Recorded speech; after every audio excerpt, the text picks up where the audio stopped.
Double door ஃப்ரிட்ஜில் ஃப்ரீசரில் இந்த மாதிரி ஐஸ் கட்டி கட்டியாக மாறிடும். கீழேயும் பார்த்தீங்கன்னா கூலிங் வராது. அந்த மாதிரி பிரச்சனை வந்தால் எப்படி சரி பண்ணலான்னு சொல்லி தான் பார்க்க போகிறோம். இதில் பார்த்தீங்கன்னா சென்டரில் ஒரு ஸ்க்ரூ இருக்கும், அது ஒரு கேப் இருக்கும். அதை ரிமூவ் பண்ணிவிட்டு ஸ்க்ரூவை வந்து ஸ்க்ரூ ட்ரைவர் வச்சு கழட்டிங்க. நான் ஆல்ரெடி கழட்டிட்டேன். நீங்கள் வந்து சென்டரில் உள்ள ஸ்க்ரூவை வந்து கழட்டிக்கோங்க. ஃப்ரிட்ஜை வந்து ஒரு ஆஃப் டே வந்து ஆஃப் பண்ணால் தான் அந்த ஐஸ் கட்டியெல்லாம் ரிமூவ் பண்ணிவிட்டு இது மாதிரி நம்ம எடுக்க முடியும், இல்லைனா உங்களால் எடுக்க முடியாது. அதனால் ஒரு அரை நாள் வந்து ஃப்ரிட்ஜை வந்து ஆஃப் பண்ணி வச்சுருங்க. அப்போ தான் ஐஸ் கட்டியெல்லாம் இது க்ளீன் பண்ணிவிட்டு நம்ம கழட்டுறதுக்கு வசதியாக இருக்கும். இப்போ பார்த்தீங்கன்னா இந்த இடம் ஃபுல்லாகவே ஐஸ் கட்டியாக இருக்கும். நம்ம ஆஃப் பண்ணி வச்சுட்டு அதுக்கப்புறமா பண்ணால் மட்டும்தான் இந்த இடம்லாம் நம்மளால் க்ளீன் பண்ணி எடுக்க முடியும், இல்லாட்டி வராது. பார்த்தீங்களா, அப்படி ஆஃப் பண்ணி வச்சியுமே பார்த்தீங்கன்னா பின்னாடிலாம் ஐஸ் கட்டி இருக்குது. அந்த கூலிங் காயில் எல்லா இடத்துலையுமே ஐஸ் கட்டி இருக்குது. நம்ம இப்போ வந்து இந்த ஃபேனை மட்டும் கழட்டிக்கலாம். இப்போ இதில் என்ன பிரச்சனை அப்படின்னாக்கா, நமக்கு டபுள் டோர் ஃப்ரிட்ஜில் டீஃப்ரோஸ்டர்னு சொல்லி ஒரு டைமர் இருக்குது. ரிலே சுவிட்சு தான் அது ஒரு டைமர் இருக்குது. அதனால் டபுள் டோர் ஃப்ரிட்ஜில் மட்டும் உங்களுக்கு தண்ணி வந்து வெளியில் வராது, சிங்கிள் டோரில் வந்து வரும் உங்களுக்கு. இப்போ பார்த்தீங்கன்னா இதுதான் டீஃப்ரோஸ்ட் சுவிட்சு. இது நமக்கு ஃபால்ட்டாக இருக்குது. அதோட அந்த ஃபேனுமே ஓடலை. மேலே கலட்டினோம் பார்த்தீங்களா ஃப்ரீசரில், அந்த ஃபேனும் ஓடலை. இந்த டீஃப்ரோஸ்டர் டைமரும் நம்ம மாற்றணும். அதோட பைமெட்டலும் மாற்றணும். நமக்கு அடிக்கடி கட் ஆஃப் ஆகி சேஞ்ச் ஆகிறதும் ஒர்க் ஆகலை, அதுவும் நம்ம மாற்றணும். இதில் பார்த்தீங்கன்னா 3 பின்னு வரும். அந்த 3 பின் சேர்ந்த மாதிரி இருக்கும். அதை பார்த்து ரிமூவ் பண்ணிக்கோங்க. ஸ்க்ரூ ட்ரைவர் வச்சு பொறுமையாக ரிமூவ் பண்ணுங்கள், இல்லைன்னா அதில் உள்ளே வந்து கிளாஸ் தான் கொடுத்துருப்பாங்க, டக்குன்னு வளைஞ்சிரும். இதில் பார்த்தீங்கன்னா 3 பின்னு இருக்கும். செகண்டு, தேர்டு, ஃபோர்த்து, அப்புறம் லாஸ்ட்டாக தனியாக வந்து நியூட்ரல் கொடுத்துருப்பாங்க. அதில் தேர்டு வந்து பார்த்திங்கன்னா காமனு. ரிலே பற்றி தெரிஞ்சால் உங்களுக்கு ஈஸியாக இருக்கும், அப்படி இல்லைனாலும் பிரச்சனை இல்லை. நடுவில் உள்ளது காமனு. ஃபோர்த்து பின் வந்து என்சி, நார்மலி க்ளோஸ்டு. அடுத்தது செகண்ட் வந்து என்ஓ. பார்த்திங்கன்னா என்சிலேருந்து சப்ளை போயிட்டுருக்கும் கம்ப்ரஸருக்கு. கட் ஆஃப் ஆகும்போது, அதாவது 8 மணி நேரம் ஓடும். அது 8 மணி நேரம் கழித்து ஹீட்ரு ஆன் ஆகும். இப்போது என்சி வந்து நார்மலி க்ளோஸில் இருக்கும், அதாவது ஃபோர்த்து பின்லேருந்து சப்ளை போயிட்டுருக்கும். எப்போ உங்களுக்கு கட் ஆஃப் ஆகுதோ அப்போ செகண்ட் பின்னுக்கு சப்ளை மாறிடும், செகண்ட் பின்லேருந்து சப்ளை போகும். அதுதான் ஒரு வித்தியாசம். இப்போ நம்ம அந்த ஃபேனை கழட்டி எடுத்துக்கலாம். ஃபேன் பார்த்திங்கன்னா துரு பிடிச்சி போயிருக்கு. அந்த லீஃபை நான் கழட்டி வச்சுட்டேன். இப்போ இந்த மாதிரி ஸ்க்ரூ வச்சு கழட்டிக்கோங்க. அதே போல் துரு பிடிச்சிருக்கும், பார்த்து கழட்டிக்கோங்க. நம்ம இப்போ பார்க்குற ஃப்ரிட்ஜ் வந்து பார்த்திங்கன்னா எல்ஜி டபுள் டோரு 2009 மாடலு. பொதுவாக எல்ஜி மாடல் இந்த மாதிரி தான் வரும். அது இல்லாமல் எல்லாத்துக்குமே இது மாதிரி தான் வரும், கொஞ்சம் கொஞ்சம் மாறும். ஆனால் இது செய்முறை எல்லாமே சேம் தான். அதனால் நீங்கள் இதை பார்த்தாலே நீங்கள் பண்ணிடலாம். இது பார்த்திங்கன்னா மேலே ஒரு ரப்பர் புஷ்ஷு வச்சுருப்பாங்க, அதை எடுத்து வச்சுக்கோங்க. இது எல்ஜியில் வர மாடலில் இது மாதிரி இருக்கும், ஒவ்வொரு மாடலுக்கும் மாறும். பார்த்திங்கன்னா வெளியில் உள்ள காயிலே பார்த்திங்கன்னா துரு பிடிச்சி போயிருக்கு.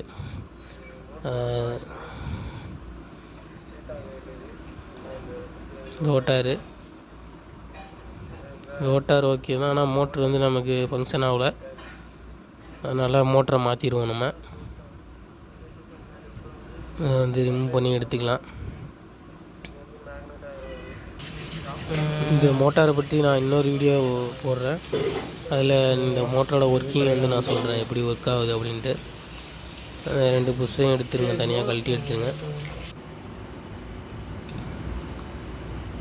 டைமரு, டீஃப்ரோஸ்ட் டைமரு பழசு. இதில் தான் நான் சொன்னேன், அந்த 3 பின்னு வந்துடும் மெயினாக, அந்த இதோடய சேர்ந்து வரும் கனெக்டரோட. அது இல்லாமல் தனியாக நியூட்ரல் வந்து வரும். இப்போ வந்து நம்ம புதுசு வச்சுருக்கோம், புதுசு தான் போட போகிறோம். சேம் அதே தான். இதில் வந்து பின்னு மாறுறது அந்த மாதிரி இது பிரச்சனை எதுவும் வராது. ஏன்னா உங்களுக்கு வந்து கழட்டும் போதே பார்த்தீங்கன்னா அந்த ஒரு கிளிப்பு மாதிரி உள்ளது வந்து ஃப்ரண்ட்டில் வந்துடும். அதனால் பின்னாடி சைடில் கிளிப்பு இல்லாமல் உள்ளது தான் பின்னாடி சைடு. அதை நீங்கள் பார்த்துக்கோங்க. நீங்கள் போடும்போது காமிக்கிறேன் பாருங்கள். இப்போது அதில் இந்த கிளிப் மாதிரி உள்ளது வந்து உங்கள் பக்கம், அதாவது முன்னாடி வந்துடணும். அப்படியே வச்சு இன்சர்ட் பண்ண வேண்டியது தான். இப்போ பின்னாடி பார்த்தீங்கன்னா ப்ளெயினாக இருக்கும், ஒன்றும் வராது. இது நியூட்ரலில் வந்து தனியாக ஒரு பாயிண்ட் இருக்கும், அதை வந்து நீங்கள் தனியாக கனெக்ட் பண்ணிக்கணும் நியூட்ரலை. இது நார்மல் ரிலே மாதிரி தான் ஆக்ட் ஆகும் உங்களுக்கு. அதுதான் டீஃப்ரோஸ்டர் டைமரு. அதில் பார்த்தீங்கன்னா பின்னாடி தான் சுவிட்சு வரும் உங்களுக்கு. அதில் வந்து 8 ஹவர்ஸ்க்கு வந்து கம்ப்ரஸர்லேருந்து சப்ளை போயிட்டுருக்கோம். அதுக்கப்புறமா உங்களுக்கு ஹீட்ரு ஆன் ஆகும், கட் ஆஃப் ஆகிட்டு ஹீட்ரு ஆன் ஆகும். அது நீங்கள் எதுவுமே மாற்ற வேண்டாம், அது கரெக்டான பொசிஷன்லேயே தான் இருக்கும். அதனால் நீங்கள் அப்படியே வச்சு நீங்கள் இது பண்ணிக்கலாம். அதில் வந்து பாயிண்ட் கொடுத்துருப்பாங்க, அப்படியே பொறுமையாக ரொட்டேட் ஆகிட்டே வரும். ஒரு பாயிண்டில் வந்து கட் ஆஃப் ஆகிட்டு ஹீட்ரு ஆன் ஆயிரும். மறுபடியும் வந்து ஹீட்ரு வந்து ஒரு 10 செகண்ட்ஸ் அந்த மாதிரி ஆன் ஆகி ஓடும். அதுக்கப்புறம் மறுபடியும் வந்து திரும்பவும் வந்து ஆன் ஆயிரும். டீஃப்ரோஸ்டர் டைமர் வந்து மறுபடியும் வந்து கம்ப்ரஸர் ஆன் ஆயிரும், நார்மலாக ரன் ஆக ஆரம்பிச்சிடும். இப்போ அந்த ஹீட்ரு ஆன் ஆகும்போது உங்களுக்கு எப்படின்னாக்கா அந்த உள்ள ஐஸ் கட்டி வந்து உருகி கீழே வந்துடும். அதுதான் கான்செப்ட்டு. இப்போ இதை வந்து டைட் பண்ணிக்கலாம். டைட் பண்ணி முடிச்சுட்டு அதை மேலே ஃபுல்லாக கனெக்ட் பண்ணி முடிச்சுட்டு அதுக்கப்புறம் இதை மாட்டலாம். இப்போதைக்கு இதை மட்டும் கனெக்ட் பண்ணி ஸ்க்ரூ போட்டு வச்சுட்டு மேலே கனெக்ட் பண்ணிக்குவோம். ஃபேனையும் பைமெட்டலையும் மாற்றிடுவோம். மாற்றிட்டு அதுக்கப்புறம் இதை வந்து ஃபுல்லாக நம்ம மாட்டிடலாம். அவ்வளோதான். இந்த இப்போ அப்படியே வச்சிடலாம். இப்போது ஃபேனை வந்து நம்ம மாற்றிடுவோம். இது பழைய ஃபேனு, இது பார்த்திங்கன்னா புது ஃபேனு. அதை அப்படியே எடுத்து உள்ளே மாட்டியாச்சு. அப்படியே மேலே அந்த இதை எடுத்து வச்சு கிளாம்ப் எடுத்து வச்சு ஸ்க்ரூ போட வேண்டியதுதான். அந்த கிளாம்ப் வந்து ஒரு சைடு தான் கழட்ட முடிஞ்சுது, இன்னொரு சைடு கழட்ட முடியல. லைட்டாக பெண்ட் பண்ணி உள்ளே வச்சாச்சு. இப்போது ஸ்க்ரூ போட்டு ஒரு சைடு நல்லா டைட் பண்ணிக்கலாம். அதே போல் பழைய மோட்டார் அப்படின்னாக்கா உங்களுக்கு எல்ஜி ஸ்பேரே வாங்கினீங்கன்னா கொஞ்சம் காஸ்ட் அதிகமாக வரும். நம்ம போட்டிருக்கிறது வந்து நார்மல் தான், அதனால் உங்களுக்கு எப்படி தேவையோ அது மாதிரி வாங்கிக்கோங்க.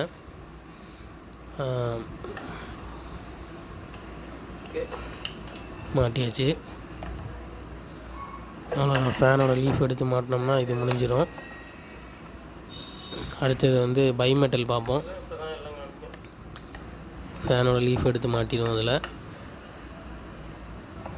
ஓகே, அவ்வளோதான், முடிஞ்சிருச்சு.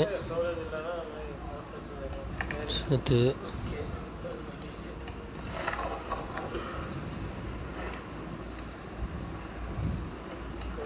இதில் கனெக்ஷன் எல்லாமே ஒரு கிளிப்பு மாதிரி தான் இருக்கும், நீங்கள் அழகாக கலெக்டிக்கலாம். இது பழைய பைமெட்டலு பாருங்கள், இது பழைய பைமெட்டலு கலட்டினது. இது வந்து புதுசு பயோமெட்டலு. இந்த பயோமெட்டலோடு சேர்த்து ஃபியூஸும் இருக்கும் உங்களுக்கு. ஃபியூஸு பயோமெட்டல் ரெண்டும் சேர்ந்துருக்கும். இப்போ பார்த்தீங்கன்னா அதில் மாட்டிக்கலாம்.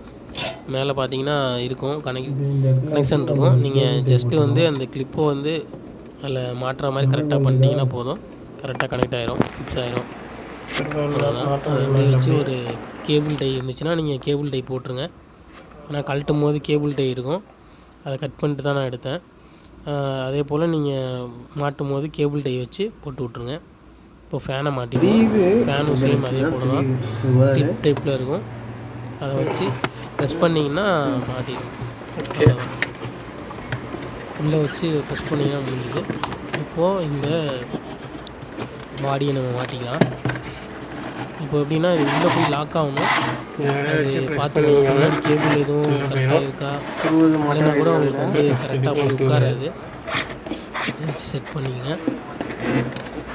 அப்படியே ப்ரெஸ் பண்ணுங்கள் 4 பக்கமும். வெறும் கையாலே பண்ணுங்கள், ஏன்னா சைடில் கீழெல்லாம் பார்த்தீங்கன்னா அந்த கம்ப்ரஸரோட இது வரும், லைன் வரும். லைட்டாக கிழிச்சிட்டோம் செஞ்சிட்டோம் அப்படின்னாக்கா அதுலேருந்து கேஸ் லீக் ஆகும். அதனால் கையை வச்சு பொறுமையாக போதுமான அளவு பொறுமையாகவே பண்ணி ப்ரெஸ் பண்ணி உள்ளே தள்ளி விட்ருங்க. கரெக்டாக போய் உள்ளே லாக் ஆகும். அப்போ தான் மேலே உள்ளது வைக்கிறது நம்ம கரெக்டாக போய் உள்ளே உட்காரும்.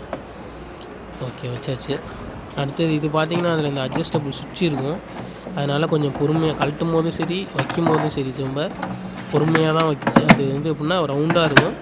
அது பொறுமையாக அது உள்ளே இறங்குற வரைக்கும் பொறுமையாக வச்சு நம்ம ப்ரெஸ் பண்ணணும். அவ்வளோதான், 4 பக்கமும் வச்சு ப்ரெஸ் பண்ணிங்க. ப்ரெஸ் பண்ணால் உள்ளே போயிடும். அப்படி இல்லைனா கூட நீங்கள் எடுத்துகிட்டு மறுபடியும் கூட போடுங்க, ஒன்றும் பிரச்சனை இல்லை. நடுவில் உள்ள ஸ்க்ரூவை மாட்டிக்கலாம். சென்டர் ஸ்க்ரூவை மாட்டி விட்டுட்டு அந்த ரவுண்டு வச்சுருக்கோம் ஓகேங்களா, அதை அப்படியே போட்டு ப்ரெஸ் பண்ணோம்னா போய் உள்ளே உட்காந்துரும். சவுண்டு கேட்குது, ஃபேன் ஓடுது பார்த்தீங்கன்னா, சவுண்டு வருது. கூலிங் வருது நல்லாவே. டெஸ்ட்டு வச்சு டச் பண்ணி பாரு.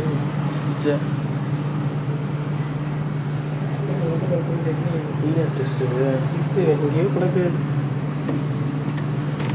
ஓகே, இப்போ நம்ம வந்து கூலிங்கை வச்சு செக் பண்ணுவோம். கூலிங் வருது நல்லாவே, முன்ன மாதிரி இல்லை, இப்போ பரவாயில்ல.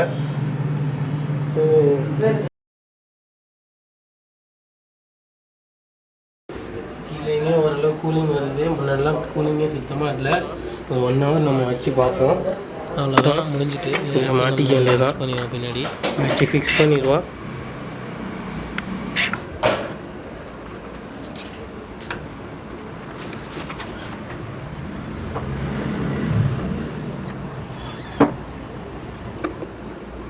அது ஃபஸ்ட்டு நீங்கள் எல்லாத்தையும் போட்டு முடித்த பிறகு ஃபேன் ஓடுதா கூலிங் வருதான்னு பார்த்துட்டு அதுக்கப்புறமா இதை மாட்டுங்க.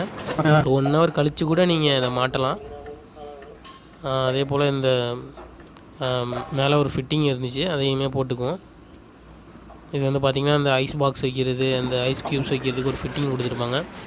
மேலே ஸ்க்ரூ போட்டிருப்பாங்க, ஸ்டார் ஸ்க்ரூ. அது வந்து பொறுமையாக கழட்டிக்கோங்க. அவ்வளோதான், நீங்கள் எடுத்து வச்சுருவோம். அவ்வளோதான், சிம்பிளாக வேலை முடிஞ்சுது. இதே மாதிரி நீங்களும் ஏதாவது இந்த மாதிரி பிரச்சனை இருந்துச்சுன்னா செக் பண்ணி பாருங்கள். இதே போல் நீங்களும் உங்கள் வீட்டில் செக் பண்ணி பாருங்கள்.